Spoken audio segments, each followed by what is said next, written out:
Throughout history, supernatural sexual predation has been codified into religion, taking the form of temple prostitution. And this isn't something of the past. Right now, the clearest example of this horror is in the infamous system of temple prostitution found in India. The practice is called the Devadasi system. Devadasi is a Sanskrit word that literally translates as the female slaves of God. Going back many hundreds of years, at the start Devadasis were revered as highly skilled, artistic, and literate prostitutes. But all such perversion leads to utter degradation. Today, Devadasis are poor women and children of the lowest class. Ultimately, what happens to them? They cannot marry as they are married to the deity, and by the time they reach 40 to 45 years old, men don't want them anymore. They become weak and fall ill. Many contract HIV and AIDS and die. The Devadasi system was finally outlawed in all parts of India by 1988, but that hasn't stopped it. Every year, thousands of young girls between the ages of 5 and 10 are dedicated to the goddess Yelama. This goddess, so the story goes, started out as a human princess who was married to a Rishi, a very enlightened man.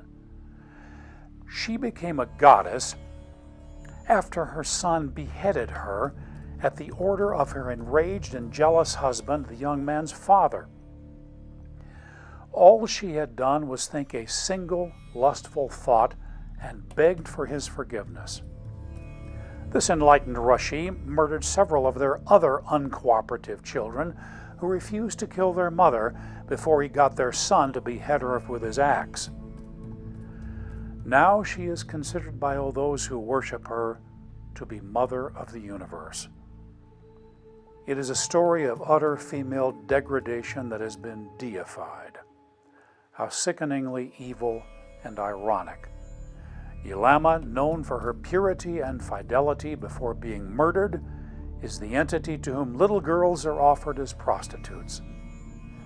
To quote one study, the primary reason why families send their young daughters to be Devadasis is religious. Underprivileged people believe that consigning their daughters to be temple prostitutes will bring blessings from the gods to their family. They will be rid of poverty and their status will improve in society. Being married to a god, their daughter will not be ill-treated as lower class. What satanic lies! The National Commission for Women in India reports that there are more than 400,000 Devadasis in that country today. Where did this hellish system originate? All religious rites that are performed in India began because beings that were considered gods required them. It is clear from records across many cultures that these beings get great pleasure from the sexual degradation of humans, especially women and children.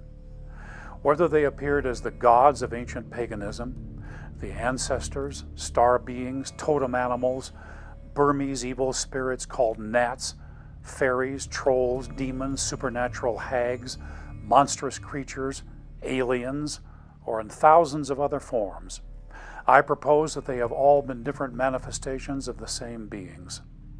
From ancient times to the present, stories about them abound. Certainly all of the stories do not represent actual experiences, but that doesn't matter. Out of actual experiences, thousands of stories grow. These culture-specific stories are planted for a purpose, and they all point in one direction. 3 thoughts. First, we are not alone. Whether we choose to believe it or not, around us is an invisible world populated by a vast number of sentient beings who are not our friends. Second, as I have said before, based on millennia of dark activities, their goal is to dominate us and focus our worship on themselves. What do I mean by worship? They want us to honor and obey them. At times these beings appear friendly and concerned for us. Believers in the fairy faith sometimes told delightful stories about fairy meetings. Such entities, both in the past and present, may even give what appear to be wonderful gifts, such as physical healings, but those gifts come at a steep price. To receive them, we humans must do as we are told. Beyond all else, these beings attempt to exert control through fear.